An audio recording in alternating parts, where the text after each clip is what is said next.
You know that feeling when you realize that you just put an entire Ikea bookshelf together and you still have three extra screws left over?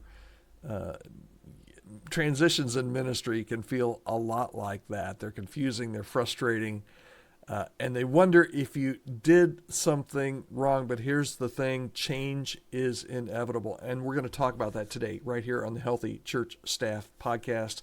I'm Todd Rhodes, your host, and thanks so much for joining us. Today, we're going to talk about how to navigate ministry transition with hopefully some grace and some wisdom, maybe even a little bit of peace. But let's start here, okay? And that's the reality that any kind of transitions are hard. Ministry transitions are especially hard. They bring uncertainty. They shake up our routines. They test our leadership. And whether you're stepping into a brand new role or leading your team through some kind of a leadership change, how you handle any kind of change sets the tone for absolutely everyone around you. So we're going to look at four things today that hopefully will help you as you navigate any kind of ministry change. And the first one I think is really important. It's how you must start any kind of change. And here's the deal. You have to acknowledge the tension. There's always going to be tension.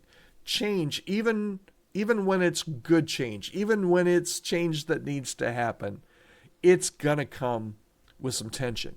You know, it's riding a roller coaster. You know, you're really excited about it, but there's that moment when your stomach turns and you get to the top of the hill and all of a sudden your stomach drops. And you, at that moment, you might feel like you've lost some of the excitement because it's been overtaken by fear. Or maybe you feel like you've lost. There's all different kinds of emotions that go on when you're doing change, particularly in ministry. And you know what? That's okay. Acknowledging those feelings and acknowledging that tension is really key. It's really important. And as a matter of fact, ignoring some of that emotional weight of transition doesn't do you any good. It doesn't make anything disappear. It just means you're postponing it. It's going to sneak up on you later. My first idea for you is just to take a deep breath and acknowledge that change is going to bring some discomfort and it's going to bring some stress. And give yourself and give those around you, give your team permission, your board permission to process it. Matter of fact, get them ready for it because you know it's going to happen. And that leads into my second point is communicate. And this is important for those around you, those that you're working with, those on your team. That's important for your board and for your volunteers and for your church as a whole. If and when you know change is coming, silence is your enemy. Okay, I want to say that again because that's really important. When you're starting to go through change, silence is going to be your enemy as the leader. Matter of fact, the more people know what's happening and why it's happening and what they can expect, the more they can trust the process. We see this all the time when we're working with churches that are hiring staff or going through a ministry transition at the senior pastor or leadership team level, is that they think, okay, we can do all this in the background and not communicate this to people. But I'll tell you again, the more people know what's happening, why it's happening, what to expect, what kind of timeline they're looking at, the more they will trust you as the leader and the more that they're going to trust the process. So here's my advice. Be transparent. You're not going to have all the answers, and that's okay. Tell people, I don't know. I don't have the answer to that yet. But you do need to cast vision, and you need to do it early, and you need to do it often. I remember a long time ago going to see one of the, I think it was Wired Churches.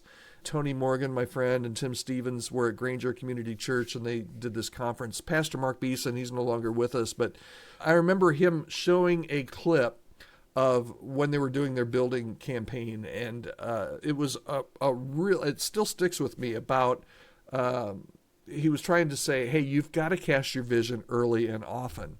And they were going to do a building campaign, and there was a wall that they were going to take down in their auditorium. And he showed a clip of probably 10 to 15 times that Mark Beeson, during his messages, is casting vision early and often.